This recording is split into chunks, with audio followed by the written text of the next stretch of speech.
पक्ष और विश्वसनीय पत्रकारिता की नई परिभाषा गढ़ रहा है। उनकी रणनीति स्पष्ट है, हर खबर तथ्यपरक हो, हर प्रस्तुति प्रभावशाली हो और हर दर्शक को मिले सच का भरोसा। विवेक पाठक का विजन है भारत अपडेट को देश के हर घर तक पहुंचाना और इसे ऐसा समाचार का मंच बनाना जो जनता की आवाज, राष्ट्र की सोच और सच्चाई का सबसे मजबूत माध्यम बने। उनकी अगुवाई में भारत अपडेट सिर्फ एक चैनल नहीं बल्कि भरोसे, निष्पक्षता और नई पत्रकारिता का प्रतीक बन रहा है। IIMT University, transforming education system, transforming lives. O Pocket, Ganganagar, Mawana road, Meerut. खबरों की दुनिया में भारत अपडेट न्यूज चैनल की धमाकेदार एंट्री। आपका अपना चैनल भारत अपडेट अब आप देख सकते हैं टाटा प्ले के चैनल नंबर 574 और जियो टीवी के चैनल नंबर 2070 पर 24 घंटे 7 दिन।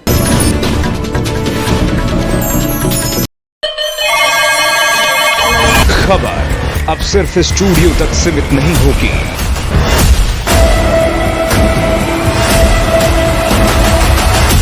खबर अब शहर, हर गली और हर जमीन से होगी। अब देश देखेगा सबसे तेज, सबसे बड़ा नेटवर्क।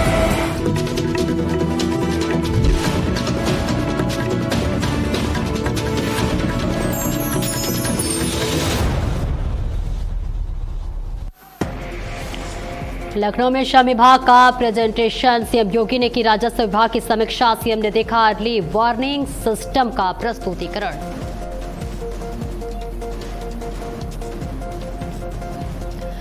महोबा में कांग्रेस प्रदेश अध्यक्ष अजय राय पर एफआईआर दर्ज। पीएम मोदी पर अभद्र टिप्पणी का आरोप, 30 समर्थकों के नाम भी एफआईआर में शामिल।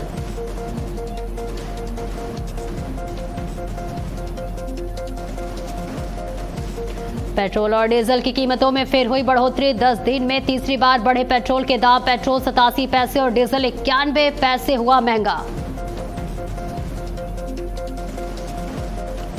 द्विशा शर्मा डेथ केस में पति समर्थ का लाइसेंस सस्पेंड। बार काउंसिलिंग ने समर्थ का लाइसेंस किया रद्द। वकालतनामा दाखिल करने पर भी रोक। दिल्ली पहुंचे अमेरिकी विदेश मंत्री मार्को रूबियो। थोड़ी ही देर में पीएम मोदी से करेंगे मुलाकात। ऊर्जा संकट समेत कई अहम मुद्दों पर हो सकती है चर्चा।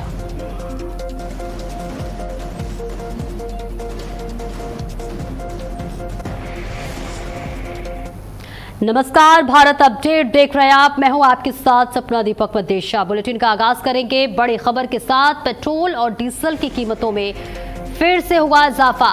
10 दिन में तीसरी बार बढ़े पेट्रोल के दाम। पेट्रोल 87 पैसे और डीजल 91 पैसे हुआ महंगा। पेट्रोल और डीजल की कीमतों में बढ़ोतरी हो गई है। जहां पेट्रोल 87 पैसे प्रति लीटर महंगा हुआ है तो वहीं डीजल 91 पैसे प्रति लीटर महंगा हुआ है। 10 दिन में तीसरी बार ये बढ़ोतरी हुई है। और इस बीच दिल्ली में पेट्रोल का दाम अगर बात कर ले अब तो 99 रुपये 51 पैसे हो गया है और डीजल 92 रुपये 49 पैसे हो गया है। तो बड़ी खबर आपको बता रहे, जहां देश में लगातार तीसरी बार पेट्रोल और डीजल की कीमतों में इजाफा हुआ है।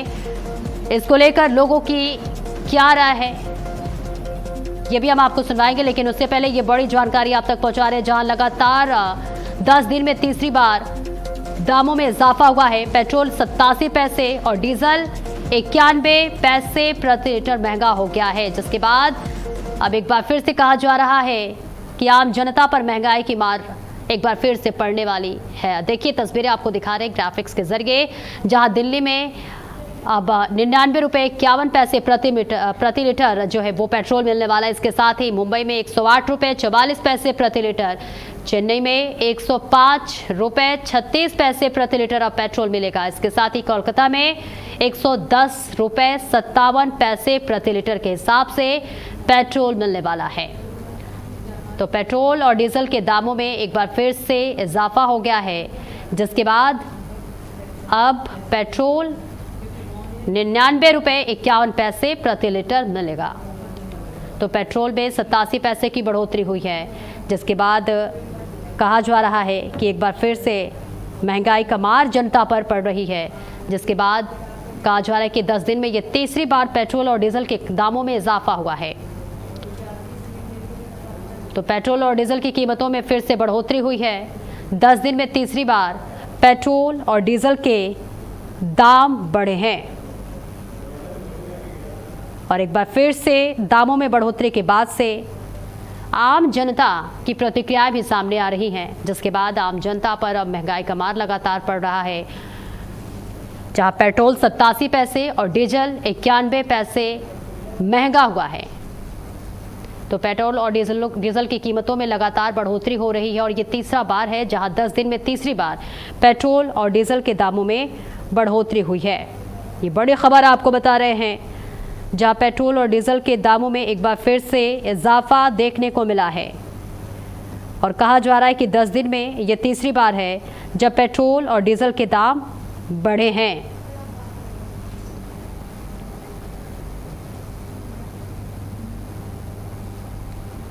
और देश में लगातार तीसरी बार पेट्रोल और डीजल की कीमतों में इजाफा हुआ है। इसको लेकर लोगों की क्या राय है, ये जानने के लिए हमारे लखनऊ के संवाददाता आलोक दीक्षित ने लोगों से बातचीत की। आइए आपको सुनवाते हैं लोगों ने क्या कुछ कहा। देश भर में पेट्रोल, डीजल और सीएनजी पर लगातार तीसरी बार वृद्धि की गई है। आपको बताते चलें, इस बढ़ोतरी से जहां आम जनता को परेशानी हो रही है, वहीं रोजमर्रा की चीजों में महंगाई भी बढ़ती चली जा रही है। महंगाई की अगर बात करें तो चाहे वो ट्रांसपोर्टेशन हो या फिर खुदरा की वस्तुएं हो या फिर खान पान की वस्तुएं हो, उनमें लगातार महंगाई बढ़ रही है। कल रात में ही 87 पैसे पेट्रोल में और 91 पैसे डीजल में, इसके साथ ही साथ सीएनजी के दाम भी बढ़ाए गए। महंगाई कम करनी चाहिए सरकार को, कि आम जनता को उससे कोई प्रॉब्लम ना हो, ये चीज हो सकता है। जी चलिए, क्या नाम होगा आपका? कृष्णा नाम है। कृष्णा, तो ये थे कृष्णा, आपने सुना इनकी बात को। इनका कहना है कि जो सरकार को महंगाई कंट्रोल करनी चाहिए, टैक्स में कटौती करनी चाहिए, क्योंकि आम जन को काफी ज्यादा परेशानी उठानी पड़ रही है। और भी लोगों से बातचीत करेंगे। यहाँ पर पेट्रोल भरवाने कई सारे लोग आए हैं। ये पेट्रोल के दाम बढ़े हैं, तो आपको बताते चले कई सारी समस्याएं आम जनता को हो रही हैं, चाहे वो आम जन का भाड़ा हो या फिर जो सीएनजी से वाहन चल रहे हैं उनके दामों में वृद्धि हो रही है। इसके अलावा जो ट्रांसपोर्टेशन है, जो भाड़ा लाने वाली गाड़ियां हैं, उसमें भी बढ़ोतरी हो रही है। इसकी वजह से आम जनता को काफी ज्यादा समस्याओं का सामना करना पड़ रहा है। और अगर आम जनता की बात करें तो इसके अलावा जो सब्जी मंडी है, वहां पर भी दाम तेजी से बढ़ रहे हैं, क्योंकि कहीं ना कहीं उसका जो जुड़ाव है डीजल, पेट्रोल या फिर सीएनजी से है। ट्रांसपोर्टेशन का भाड़ा बढ़ता है तो अन्य जो खान पीने की वस्तुएं हैं उनके भी दामों में वृद्धि होती है। तो आम जनता को तकलीफ है, लेकिन कई लोगों का यह भी मानना है कि जो दाम बढ़ रहे हैं इस पर सरकार का कोई कंट्रोल नहीं है। सरकार क्या कर सकती है, क्योंकि जो अमेरिका और ईरान के युद्ध के बाद होर्मुज जल डमरू मध्य का जो मार्ग है उस पर अभी आवाजाही बाधित है।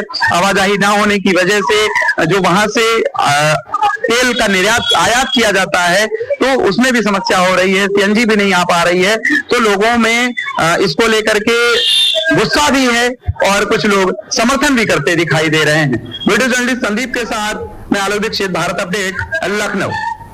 और देश में लगातार तीसरी बार पेट्रोल और डीजल की कीमतों में इजाफा हुआ है। इसको लेकर लोगों की क्या राय है, ये जानने के लिए हमारे मिर्जापुर के संवाददाता मनीष त्रिपाठी ने लोगों से बातचीत की। क्या कुछ कहा, आइए आपको सुनवाते हैं।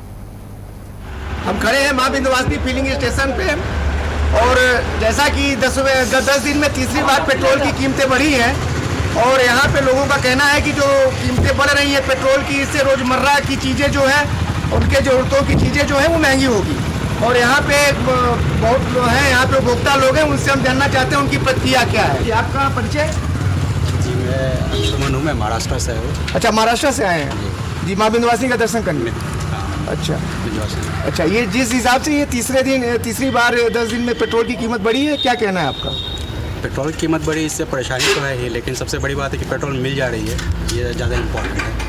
अच्छा, मोदी जी ने बोला है कि पब्लिक ट्रांसपोर्ट का यूज कीजिए, उसके बाद आप महाराष्ट्र से ये गाड़ी लेकर के यहाँ विंध्याचल आ गए हैं। नहीं, गर्मी छुट्टी में हम लोग आए हुए थे, वापस लौट कर। अच्छा, गर्मी की छुट्टी में आए हुए थे। अच्छा, जैसा कि ये महाराष्ट्र से परिवार आया हुआ है और माँ विंध्यवासिनी का दर्शन करने के लिए, भैया आपका परिचय? सुकुमार शर्मा।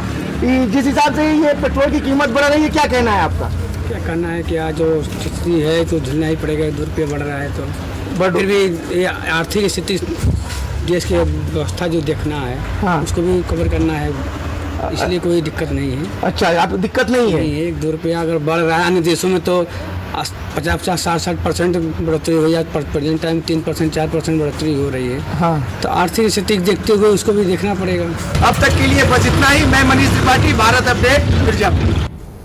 और देश में लगातार तीसरी बार पेट्रोल और डीजल की कीमतों में इजाफा हुआ है। इसको लेकर लोगों की क्या राय है, ये जानने के लिए हमारे वाराणसी के संवाददाता प्रवीण चौबे ने लोगों से बातचीत की। आइए आपको सुनवाते हैं क्या कुछ कहा लोगों ने। मिडिल ईस्ट में युद्ध जो हो रहा है उसको लेकर भारत में लगातार पेट्रोल और डीजल के दामों में भारी उछाल देखने को मिला। कहीं ना कहीं उसका असर अब भारत में दिखने लगा है। लगातार 10 दिनों के बाद तीसरी बार ये जो है पेट्रोल में वृद्धि हम दिखाना चाहेंगे एक बार तस्वीरों के माध्यम से। इस समय जो है वाराणसी में 130 पैसे पेट्रोल की कीमत हो गई है और पेट्रोल ले रहे हैं, तीसरी बार वृद्धि हुई। क्या कहेंगे? कुछ क्या कहेंगे, सरकार से हमारी यही है कि पेट्रोल का दाम थोड़ा गिराए हम लोग। अच्छा, जो बाइक है इनका कहना है जो बाइक है हमारे पास जो संसाधन हम अब उसी का उपयोग करेंगे। और भी कुछ लोग हैं। कितना हुआ है इसमें? 93-57। और पेट्रोल 130 पैसे। 130 पैसे। तो कहीं ना कहीं वृद्धि लगातार देखने को मिल रही है। वाराणसी में अब पेट्रोल और डीजल की कीमतें देखिए, ये भाई साहब भी भराने आए हैं पेट्रोल। क्या नाम है भैया? मेरा नाम संदीप है। संदीप जी, पेट्रोल का दाम तीसरी बार बढ़ गया, क्या कहेंगे? सरकार तो बढ़ाई करी भाई, कम ना करी। सरकार बढ़ाई करी, वो कम ना करे वाला हुआ है। अरे तो ये तो युद्ध का असर है ना, सरकार तो बढ़ा नहीं रही है। युद्ध तो कब से चला था हुआ है, अब बस नेतन का काफिला निकाला रही तो क्यों बोली। तो देखिए इनका कहना है कि जो नेताओं का काफिला चल रहा है वो 10 गाड़ियों से चल रहा है, 15 गाड़ियों से चल रहा है, उसको कम नहीं किया जा रहा है। रैली निकाली जा रही है, तरह तरह के तमाम सरकारी जो कार्य हो रहे हैं या राजनेताओं पर ज्यादातर लोगों का रिएक्शन रहता है कि वो 10-10 गाड़ियों से चलते हैं। 93 रुपये 57 पैसे। इससे पहले कितना था? इससे पहले 92 रुपये 65 पैसा था। 92-65 पैसे। लोगों में क्या असर दिख रहा है पेट्रोल डीजल को लेकर? यही महंगाई के लेकर पड़ रहा है। प्रवीण चौबे, भारत अपडेट, वाराणसी। और उत्तर भारत में गर्मी से लोग बेहाल हैं। भीषण गर्मी की चपेट में दिल्ली समेत कई राज्य गर्मी को लेकर मौसम विभाग ने अलर्ट जारी किया है। भीषण गर्मी से बचने के लिए एडवाइजरी जारी की गई है। तो ये बड़ी खबर आपको बता रहे हैं, जहां इस वक्त भीषण गर्मी से लगातार लोग परेशान हैं और पूरी दिल्ली की बात कर ले या फिर अन्य राज्यों की बात कर ले, उत्तर भारत में गर्मी की वजह से लोगों का हाल बेहाल है। तो उत्तर भारत में गर्मी से लोगों का जीना मुश्किल हो रहा है। भीषण गर्मी की चपेट में दिल्ली समेत कई राज्य हैं जहां तापमान 45 से 46 डिग्री के पार पहुंच चुका है और कई ऐसे जिले हैं, कई ऐसे जगह हैं जहां मौसम विभाग ने अलर्ट जारी किया है। भीषण गर्मी से बचने के लिए एडवाइजरी जारी की गई है। तो बड़ी खबर आपको बता रहे हैं, जहां उत्तर भारत में गर्मी से लोग गर्मी से बेहाल हैं। इसके साथ ही एडवाइजरी भी जारी की गई है। कैसे जिले हैं जहां पर हीट वेव के लिए भी अलर्ट जारी किया गया है। मौसम विभाग लगातार अलर्ट जारी करता हुआ नजर आ रहा है। इसके साथ ही साथ मुख्यमंत्री योगी आदित्यनाथ की भी हमने आपको बयान सुनवाया था और इसके साथ ही तमाम राज्य अपने स्तर से इस गर्मी से बचाव के लिए लोगों से लगातार अपील कर रहा है कि ज़रूरत से ज़्यादा बाहर ना निकले, बहुत ज़रूरत हो तो घर से बाहर निकलें। और मई में ही देखिए जून जैसा जानलेवा सितम इस वक्त पड़ रहा है। पूरा उत्तर भारत गर्मी के चपेट में है। भीषण गर्मी से बचने के लिए एडवाइजरी जारी की गई है। लोग अपने अपने स्तर से जो है इस भीषण गर्मी से बचने का उपाय तलाश रहे हैं, जिसके बाद कहा जा रहा है इस वक्त पूरा उत्तर भारत गर्मी से परेशान है, बेहाल है। आपको बता दें कि कई ऐसे ज़िले हैं, कई ऐसे शहर हैं जहां 45 से 46 डिग्री तापमान पहुंच चुका है। और इस खबर पर ज्यादा जानकारी के लिए लखनऊ से आलोक दीक्षित हमारे साथ जुड़ रहे हैं। आलोक, अभी आपकी जहां मौजूदगी है वहां तापमान कितना है, लोग किस तरह से इस गर्मी से बचाव कर रहे हैं? बिल्कुल, बात लखनऊ की तो लखनऊ का जो टेम्परेचर है वो 44 रहा है। तो पछुआ हवा चलती है, उसकी वजह से इतना गर्म हवा चल रहा है कि लोगों को कुछ परेशानियों का सामना करना पड़ रहा है। बात करें की तो मुख्यमंत्री लगातार बैठकें भी ले रहे हैं और अधिकारियों को निर्देशित भी किया जा चुका है कि गर्म हवाओं से बचें, और इसके साथ ही साथ आम जन को भी ये निर्देशित किया जा रहा है कि ज्यादा से ज्यादा पानी का सेवन करें। इसके अलावा जो है बच के चलें, दोपहर में अगर बहुत जरूरी ना हो तो बाहर ना निकलें। इसके अलावा बहुत सारे एहतियात के तौर पे भी कदम उठाए जा रहे हैं। अगर बात की जाए अस्पतालों की, तो अस्पतालों में जो है अलग से बेड की व्यवस्था भी करी गई है यहाँ पर कि अगर मरीज आ रहे हैं तो उनको कोई दिक्कत ना होने पाए, और खास करके बुजुर्गों को सलाह दी जा रही है कि वो घर से बाहर ना निकले। बात की जाए अगर लखनऊ के, तो आसपास के जिलों को भी अलर्ट जारी किया गया है। एक तरीके से ऑरेंज अलर्ट जारी किया गया है कि बहुत जरूरी हो तभी घर से बाहर निकले। जी बिल्कुल। तस्वीरें भी देखिए अलग अलग जगहों से सामने आ रही है, जहां बाजार सूना पड़ा है, लोग दोपहर में घर से बाहर निकलने से कतरा रहे हैं। ऐसे में व्यापारियों की क्या कुछ प्रतिक्रियाएं सामने आ रही हैं? बिल्कुल, जान है तो जहान है, ये जो कहावत है बिल्कुल इस वक्त सही मायने में दर्शाई जा रही है। बात कर रहे हैं तो व्यापारियों की, तो व्यापारी वर्ग एक तरफ से उनको नुकसान तो हो रहा है, कहीं ना कहीं अगर जो खरीदार ही नहीं आएंगे तो उनका धंधा पानी चौपट हो जाएगा, लेकिन उनका ये भी कहना है कि अगर सुरक्षित रहेंगे तो हमारा व्यापार भी चलेगा और लोग भी सुरक्षित रहेंगे। उनको समस्याओं का सामना करना पड़ रहा है, लेकिन जो गाइडलाइंस आई हैं सरकार की तरफ से, उन गाइडलाइंस का पालन करते हुए लोग निकल रहे हैं, सामने निकल रहे हैं। यही है कि बच के रहें और सुरक्षित रहें, क्योंकि अभी फिलहाल जो मौसम के अपडेट ऐसे आ रहे हैं कि अभी गर्मी से राहत मिलती हुई दिख नहीं रही है।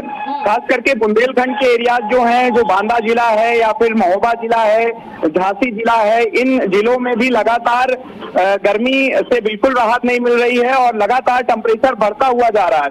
तो व्यापारियों का नुकसान भले ही हो रहा है, लेकिन कहीं ना कहीं उनको संतोष है कि लोग सुरक्षित रहेंगे और फिट रहेंगे, तो इससे आने वाले समय में उनके व्यापार की जो नुकसान हो रहे हैं वो कहीं ना कहीं उसकी पूर्ति हो जाएगी। जी बिल्कुल। देखिए कई ऐसे जिले हैं जहां गर्मी को देखते हुए बच्चों के स्कूलों के टाइमिंग में बदलाव किया गया है, कई जगह गर्मियों की छुट्टी भी हो गई है।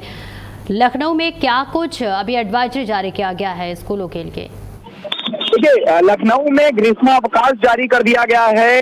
कई सारे स्कूलों ने डीएम का आदेश माना भी है और कई सारे स्कूल जो है वो अभी ओपन थे, लेकिन फिर डीएम की तरफ से एक कड़ी चेतावनी दी गई कि इस वक्त स्कूलों को बंद किया जाए, क्योंकि जो बच्चे हैं इतनी तेज गर्मी पड़ रही कि उनको समस्या आ सकती है। तो इस वजह से डीएम ने निर्देश दिया है स्कूलों को कि अभी स्कूल बंद किए जाएं, और जब तक कि अभी ऐसा माना जा रहा है कि 28 मई तक काफी ज्यादा तपन रहने वाली है, तो तब तक के लिए स्कूलों को बंद किया गया है और पूरी तरीके से स्कूल बंद है यहाँ पर। और बच्चों को बोला गया है कि या तो वर्क फ्रॉम होम पढ़ाई करें और या फिर घर रह करके पढ़ाई करें, क्योंकि अभी का जो मौसम है बिल्कुल ये इजाजत नहीं दे रहा है कि जाकर के स्कूल जाएं या फिर वहां जाकर के पढ़ाई करें। कुछ प्राइवेट स्कूलों को चेतावनी भी दी गई है कि अगर स्कूल खोलेंगे तो कड़ी से कड़ी कार्रवाई की जाएगी।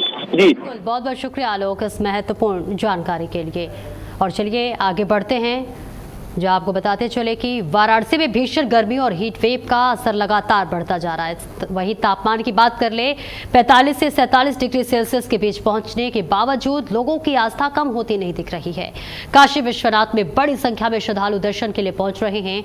वह इस दौरान मंदिर में आए श्रद्धालुओं से बात की भारत अपडेट के संवाददाता नवीन चौबे ने। सुनिए। वाराणसी में गर्मी का शिकम अब खाने लगा है। काशी विश्वनाथ धाम में जर्मन हैंगर लगे हैं, पूरी तरह से लोग आए। कुछ लोग हिमाचल से आए हैं दर्शन करने के लिए काशी विश्वनाथ, जबकि प्रशासन ने लगातार हीट वेव कर लिया। जो पंडित जी हैं वो बड़े अच्छे तरह से बड़े प्यार से दर्शन करवा रहे थे। पंडित जी दर्शन हो गया? हर हर महादेव का नारा लगा दीजिए। हर हर महादेव, हर हर महादेव का नारा लगा दीजिए। हर हर महादेव बोल दीजिए।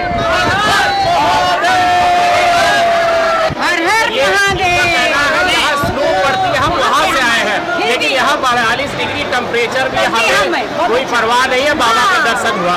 नवीन चौबे, भारत अपडेट, वाराणसी। और बड़ी खबर को रुख कर लेते हैं लखनऊ से। बड़ी खबर, जहां यूपी के कई जिलों में बिजली कटौती से हाहाकार मचा हुआ है। ऊर्जा मंत्री ए.के. शर्मा ने किया पावर हाउस का निरीक्षण।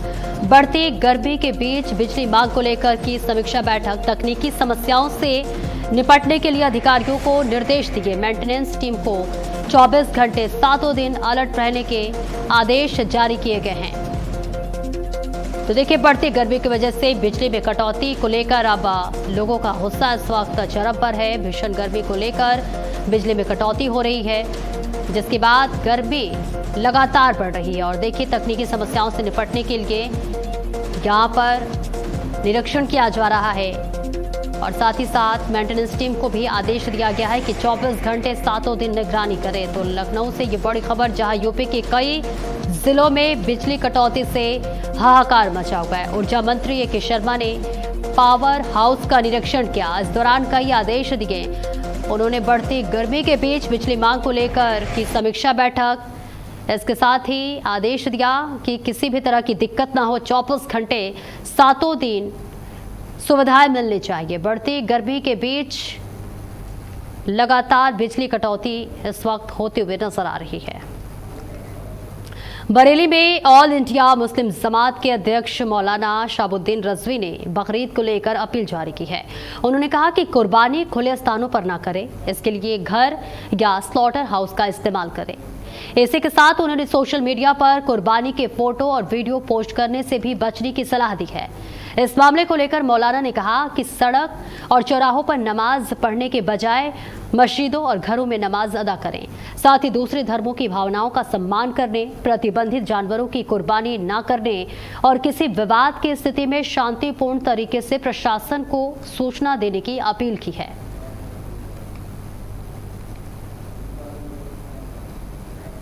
तो तस्वीरें आपको दिखा रहे हैं, जहां ऑल इंडिया मुस्लिम जमात के अध्यक्ष का ये बड़ा बयान सामने आया है। बकरीद को लेकर उन्होंने बयान दिया है, कहा है कि कुर्बानी जो है वो खुले स्थान पर ना करें। साथ ही कहा है कि सोशल मीडिया पर कुर्बानी के फोटो और पोस्ट को शेयर ना करें। ऑल इंडिया मुस्लिम जमात के अध्यक्ष का ये बयान। साथ ही नमाज को लेकर भी उन्होंने बयान दिया है कि नमाज घरों में पढ़े या मस्जिद में पढ़े, दूसरे धर्म के भावनाओं को आहत ना पहुंचाए, साथ ही सभी धर्मों के लोगों का सम्मान करें। तो ये बयान आपको सुनवाएंगे, लेकिन उससे पहले आपको बता दें कि बकरीद को लेकर ये बयान सामने आ रहा है, जहां सोशल मीडिया पर कुर्बानी के फोटो ना पोस्ट करने की भी लगातार अपील की जा रही है। 28 मई को बकरीद है और कुर्बानी का दिन है, इसलिए मैं कुछ जरूरी बातें कहना चाहता हूं। पहली बात यह है कि लोग नमाज का एहतमाम करें और रोड पर चौराहे पर नमाज न पढ़ें। शरीयत ने इसकी व्यवस्था ये की है कि किसी मस्जिद में या ईदगाह में जगह तंग है और नमाजी ज्यादा हैं, तो एक इमाम पहली जमात पढ़ा दे, फिर दूसरा इमाम दूसरी जमात पढ़ा दे, और ज्यादा है तो इमाम चेंज करके 2, 3, 4 जमातें उसमें हो सकती हैं। रायपुर में दीपक बैज के बयान पर टीएस सिंहदेव ने प्रतिक्रिया देते हुए कहा कि अब वह अभी भी युवा हैं और पार्टी जो भी जिम्मेदारी देगी उसे निभाने के लिए तैयार है। उन्होंने कहा कि वह अपने विधानसभा क्षेत्र और प्रदेश में काम करना चाहते हैं और पूरे प्रदेश में लोगों से लगातार मुलाकात कर रहे हैं, जिसकी जानकारी पार्टी को भी है।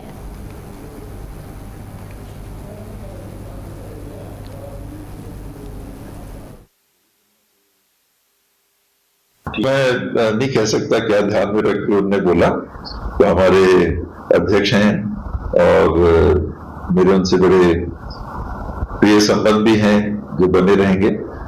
कुछ सोच के उन्होंने बोला होगा, कोई बात उनके ध्यान में आई होगी। युवाओं को मौका की भी बात की, जरूर मिलना चाहिए।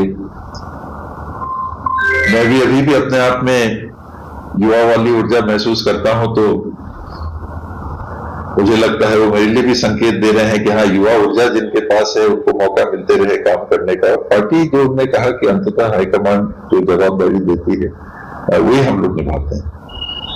मैं प्रयास कर रहा हूं कि जो समय अभी मेरे पास है, कोई दूसरी कमिटमेंट्स नहीं है। तमिलनाडु पुडुचेरी में पार्टी ने स्क्रीनिंग कमेटी के चेयरपर्सन के रूप में जिम्मेदारी दी थी। सीसी के मेंबर के रूप में 5 राज्यों में अभी चुनाव हुए, उनकी सीसी की मीटिंग में भाग लेने का मौका दिया, और ये समय समय की जवाबदारियां हैं। और वहीं मध्य प्रदेश में समान नागरिक संहिता लागू करने की दिशा में सरकार ने प्रक्रिया तेज कर दी है। मुख्यमंत्री डॉक्टर मोहन यादव ने इस संबंध में बड़ा कदम उठाते हुए आधिकारिक पोर्टल ucc.mp.government.in लॉन्च किया है। आपको बता दें, सरकार का उद्देश्य जनता की राय लेकर एक संतुलित और सभी वर्गों को स्वीकार्य कानून तैयार करना है। इस पोर्टल के जरिए आम नागरिक सीधे अपने सुझाव और विचार सरकार तक पहुंचा सकेंगे। वहीं सरकार ने इसके लिए 15 जून 2026 तक की समय सीमा तय की है। वह इस कार्यक्रम में सुप्रीम कोर्ट के सेवानिवृत्त न्यायमूर्ति रंजना प्रकाश देसाई भी वर्चुअल रूप से शामिल रही और समिति की भूमिका पर चर्चा हुई। बता दें, मुख्यमंत्री ने कहा कि कानून निर्माण में समानता, न्याय और सामाजिक सुरक्षा को प्राथमिकता दी जाएगी।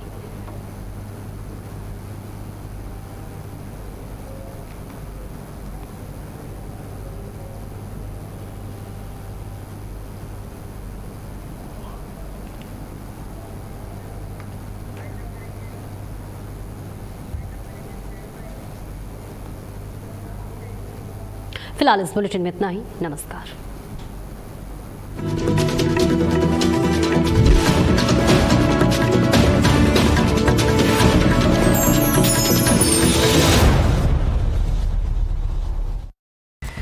समाचार जगत में सफलता सिर्फ खबरों से नहीं, बल्कि मजबूत संचालन और दूरदर्शी